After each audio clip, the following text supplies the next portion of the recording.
नमस्कार श्री कृष्णाशी राधे मित्रों, बहुत बहुत स्वागत है तेज की बेहद खास पेशकश भाग्य रेखा में। आपके साथ मैं हूं आचार्य संतोषी। 3 ऐसे स्थान हैं जहां पर कोई शायद ही जानना चाहे, कोई नहीं जाना चाहता। वकील के पास, पुलिस के पास या फिर डॉक्टर के पास। लेकिन नियति की चाल कौन समझता है? भाग्य रेखा इसी को तो कहते हैं। आखिर अचानक आप क्यों फंस जाते हैं इनकी चंगुलों में? अर्थात बीमार पड़ गए तो डॉक्टर के पास, कहीं लड़ाई झगड़ा मारपीट या कुछ और ऐसी चीजें घटनाएं घट गई तो पुलिस के पास। अब पुलिस के पास पहुंच ही गए तो भैया वकील के पास तो जाना ही पड़ेगा।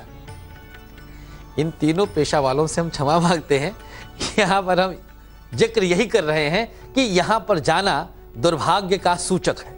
वजह है इसके पीछे आपके जन्मांक के कुछ ऐसे ग्रह होते हैं जो आपको विवश करते हैं इस प्रकार के कर्म करने के लिए कि आप इनकी चंगुल में फंस जाते हैं। आप बीमार पड़े, अब अस्पताल में एडमिट होना है, तमाम पैसा आपका खर्च होगा, शरीर का नाश होता है। क्या बचा जा सकता है? अगर यह क्वेश्चन आपके मस्तिष्क में है तो इसका उत्तर आगे मिल जाएगा। रेखाओं से कैसे जान सकते हैं कि आप इन दिक्कतों में, इन परेशानियों में पढ़ सकते हैं? रोग रेखा, कोर्ट कचहरी की रेखा, पुलिस केस की रेखा, सब आज हम आपको बता देंगे। धीरे धीरे करके तीनों चीजों से पर्दा उठ जाएगा। रेखाओं को कैसे सुधारें और इन योगों को कैसे सुधारें, 2 खास उपाय, इसके अलावा एक विशेष जानकारी, दिन को बेहतर करने का शुभ मंत्र और माताओं बहनों को चरणों में प्रणाम करके उनके निमित्त एक खास उपाय रसोई का। तो आइए कार्यक्रम की शुरुआत करते हैं बिना इंतजार कराए आपसे शुभ मंत्र से। ओम ह्रीं अंग अंगारकाय नमः। ओम ह्रीं अंग अंगारकाय नमः। यह मंगल का मंत्र है, लेकिन बीच में ह्रीं लगा करके हमने इसको और ज्यादा पावरफुल बना दिया और ज्यादा शक्तिशाली बना दिया। इस्तेमाल कैसे करें इस मंत्र का?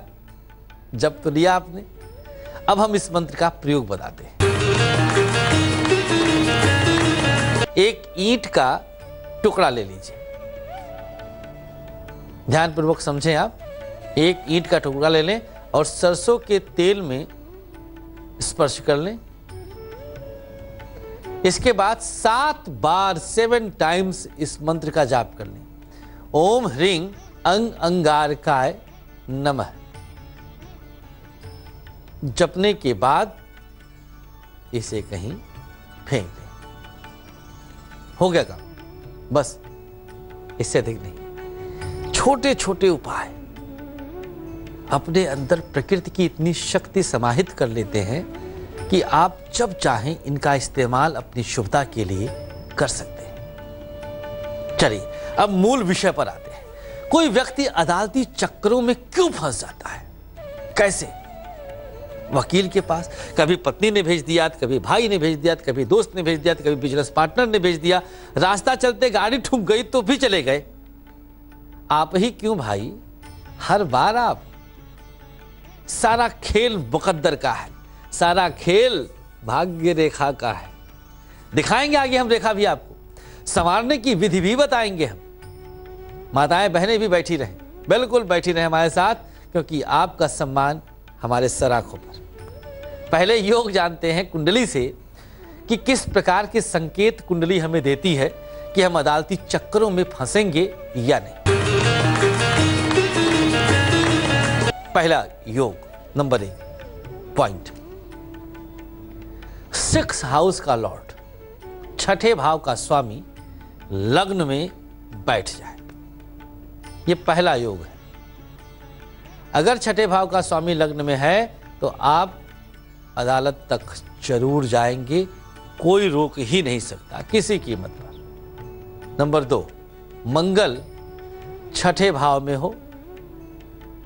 मंगल अगर 6ठे भाव में रहेगा तो भी इसी प्रकार के संकेत मिल जाते हैं। मंगल और 4th भाव के स्वामी पर राहु का अगर प्रभाव है, मंगल और 4th हाउस के लॉर्ड पर राहु का प्रभाव होगा तो भी ऐसी स्थिति में कई बार आपको कोर्ट कचहरी के चक्कर लगाने पड़ेंगे, एक दो बार नहीं, कई बार। शुक्र नीच राशि में बैठ करके छठे में हो, मतलब मेष लग्न हो। यह घटना तभी घटेगी जब मेष लग्न होगा। मेष लग्न में अगर शुक्र 6 हाउस में रहेगा तो नीच राशि में रहेगा। कोर्ट कचहरी ऐसी स्थिति में महिला के कारण कोई बचा नहीं सकता, क्योंकि ये आपका प्रारब्ध है, ये आपका भोग है, ये आपके साथ होनी है। शनि पीड़ित होकर के अष्टम में अगर बैठे हैं तब भी जानिए कि मामला गड़बड़ है, ये स्थिति बन सकती है, हथकड़ी लग सकती है, बहुत अजीब स्थिति पैदा करते हैं। सूर्य अगर पीड़ित है तो भी स्थिति यही रहती है। केतु का संबंध अगर अष्टमेश के साथ होता है तो भी मामला ऐसी ही स्थिति में आ जाता है। परमात्मा ना करें किसी के साथ ऐसा हो, क्या करें हम आखिर? आप अपने मस्तिष्क में इस बात को सोचें। कई बार बदला लेने के चक्कर में भी व्यक्ति जबरदस्ती अहंकार आ जाता है, ईगो टकरा जाता है। अरे ऐसे कैसे बोल दिया, उनकी ये मजाल, ऐसी हिम्मत। तो नहीं होना चाहिए। संकेत हस्तरेखा में भी, कुंडली के बारे में तो हम बता ही रहे, बस चंद मिनट में हम आपको हस्तरेखा में भी दिखाएंगे। कहीं ना जाइएगा, पलक ना झपकाइए, हर क्षण चिपक के बैठिए। बताते हैं अब थाने के चक्कर कोई क्यों काटता है, पुलिस के पास कोई क्यों जाता है, इसका योग क्या है कुंडली के द्वारा। छठे भाव के स्वामी के साथ योग देखिएगा, दशम का संबंध, ये पहला योग है और बिल्कुल विशुद्ध आजमाया हुआ है। मतलब इसमें कहीं से कोई दो राय नहीं है, ये सर्टिफाइड है योग। दशमेश यदि लग्न में बैठा होता है तो व्यक्ति अपने जीवन में जब जब दशमेश की दशांतर दशा आती है, थाना जरूर चक्कर काटता है, थाने जरूर जाता है। कभी अपना नाम कटवाने तो कभी किसी का नाम लिखवाने, FIR करने, थाने के चक्कर कट जाते हैं। अगर कुंडली में दशम भाव में चांडाल दोष बना है, ये चांडाल दोष क्या होता है आप सबको पता होगा, नहीं पता है तो बता देते हैं। बृहस्पति राहु एक साथ बैठे हों दशम में तो उसे चांडाल दोष कहते हैं। राहु से लग्नेश अगर पीड़ित हो रहा है, यह भी संकेत अच्छा नहीं है। राहु से लग्नेश की पीड़ा बहुत अशुभ होती है, यह भी पुलिस तक जरूर लेके जाती है। मंगल और शनि, इनके साथ राहु भी आ जाए, यह स्थिति कई बार व्यक्ति को ही पुलिस बना देती है। ध्यान दीजिएगा, मतलब इतना प्रबल योग है पुलिस केस का कि आप ही पुलिस बन जाओ। मंगल, राहु और शनि खासतौर पे तृतीय में रहती है तो ये स्थितियां अचानक आपको पुलिस तक पहुंचाती है। भगवान श्री कृष्ण ने गीता में बड़ा स्पष्ट रूप से बोला है कि सम्मानित व्यक्ति का अपमानित होना मृत्यु से बढ़कर है, बहुत अशुभ संकेत है। ये संकेत कहीं से भी ठीक नहीं। अब एक और ऐसी चीज जो कि आपके दुर्भाग्य की सूचना देती है, एक और ऐसा विषय जो दर्शाता है कि आपका प्रारब्ध कष्ट वाला है। क्या है ऐसा? बीमारी, डॉक्टर के चक्कर लगाना। अक्सर अगर बीमार रहने लग गए आप तो ये भाग्य का लक्षण तो नहीं है, अशुभ भाग्य का लक्षण जरूर है। सबसे पहला सिम्टम होगा खष्ठेश और राहु आपकी कुंडली के लग्नेश को प्रभावित करता है। सबसे पहला सिम्टम यही है। अगर ऐसा हो रहा है तो तैयार हो जाइए, बेड पर पहुंच रहे, हॉस्पिटल वाले बेड पे। परमात्मा ना करे ऐसी स्थिति आए। उपाय आगे हम चर्चा करेंगे। राहु मंगल के साथ 8वें में बैठता है तो कम से कम 3 सर्जरी तय है, मिनिमम 3 सर्जरी, 3 शल्य चिकित्सा आपकी होगी। शल्य चिकित्सा कहते हैं सर्जरी को संस्कृत में। अष्टमेश के साथ लग्नेश अगर लग्न को दूषित कर रहा है, अष्टमेश अब आप तो समझ ही गए होंगे, अष्टम का स्वामी, लग्नेश लग्न का स्वामी, तो ऐसी स्थिति में व्यक्ति बीमारी से कई बार आयु संकट में भी आ जाता है। एक और योग होता है, अगर राहु लग्न में हो या फिर चतुर्थ भाव में हो केतु, चतुर्थस्थ केतु या लग्नस्थ राहु, दोनों स्थितियों में मामला खतरनाक होता है और बीमारियां जकड़ लेती हैं। इन स्थितियों में हृदय से संबंधित बीमारी आपको बहुत ज़्यादा परेशान करती है और आपको पूरी तरह से दवाओं पर निर्भर होना पड़ता है। ये तो रही वो चर्चाएं जिनकी वजह से आपके जीवन में 3 प्रकार के कष्ट मिल रहे हैं। पहला वकीलों का चक्कर, दूसरा पुलिस केस का चक्कर और तीसरा हॉस्पिटलाइज्ड होना अर्थात बीमारियों का चक्कर, डॉक्टर का चक्कर। तीनों स्थितियों में आपका दुर्भाग्य ही आपको यहां तक पहुंचाता है। दुर्भाग्य जागता है, दुर्भाग्य जागृत होता है तो आपसे इस प्रकार के कर्म करवाता है कि आप ऐसे कष्टों को प्राप्त करते हैं। उपाय क्या है? चलिए बिना विलंब किए अब हम आपको उपाय भी बता देते हैं कि कैसे हम इन तीनों चक्करों से बचें।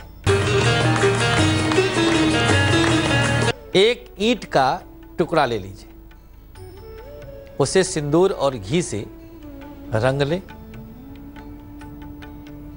इसके बाद लाल कपड़े में बांधकर एक पोटली सा बना दीजिए।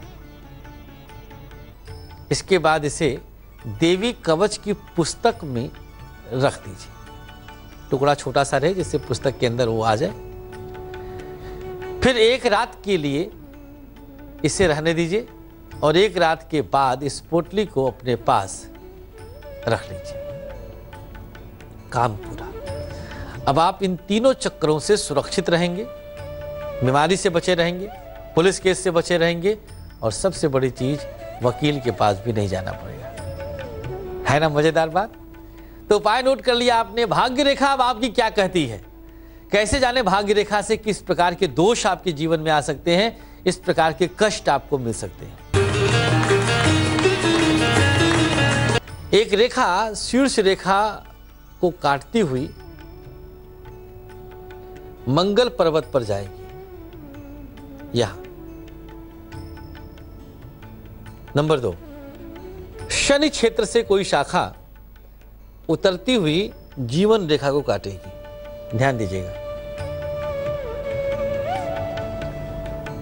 दोनों स्थितियों में संकेत वही है जो अभी हमने ग्रहों का बताया कि आपके ऊपर इस प्रकार का दोष आ सकता है। तो अब बताते हैं हम आपको भाग्य रेखा सुधारने का एक खास उपाय, जिससे आपकी जो कटने वाली रेखाएं थी जो हमने बताया शीर्ष रेखा से, मंगल क्षेत्र से या शनि क्षेत्र से, वो शुभ हो जाएगी।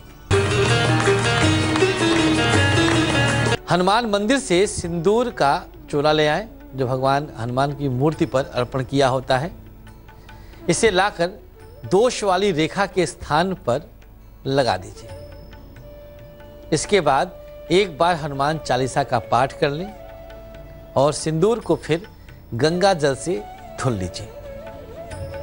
काम पूरा हो जाता है आपका। अब आप पूरी तरह से स्वतंत्र हैं। भाग्य को आपने मजबूत कर लिया है। कोई दोष अब आपके हाथ में भी नहीं रहेगा। अच्छा, इस प्रकार के दोषों से बचने का जो परहेज है वो भी करते रहिएगा। लड़ाई झगड़ा इत्यादि से बचिएगा। तो आशा करते हैं कि अब आप इन 3 चक्रों से अपने आप को बचा कर रखेंगे, भाग्य रेखा को मजबूत रखेंगे। माताओं बहनों के चरणों में अब समर्पित है हमारी खास पेशकश गृह लक्ष्मी। आप अपनी रसोई से पीली दाल का एक दाना लीजिए, बस एक दाना, और अनामिका अंगुली पर रख करके इसको खा लीजिए। कल्पना करिएगा कि इतना छोटा भी उपाय कभी सोचा है आपने? नहीं पाया होगा। देख रही हैं भाग्य रेखा,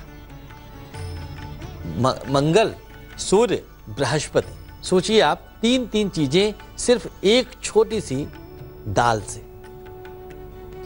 विश्वास करते हैं, आशा रखते हैं कि इस कार्यक्रम का फायदा आप पूरी तरह से उठा रहे होंगे।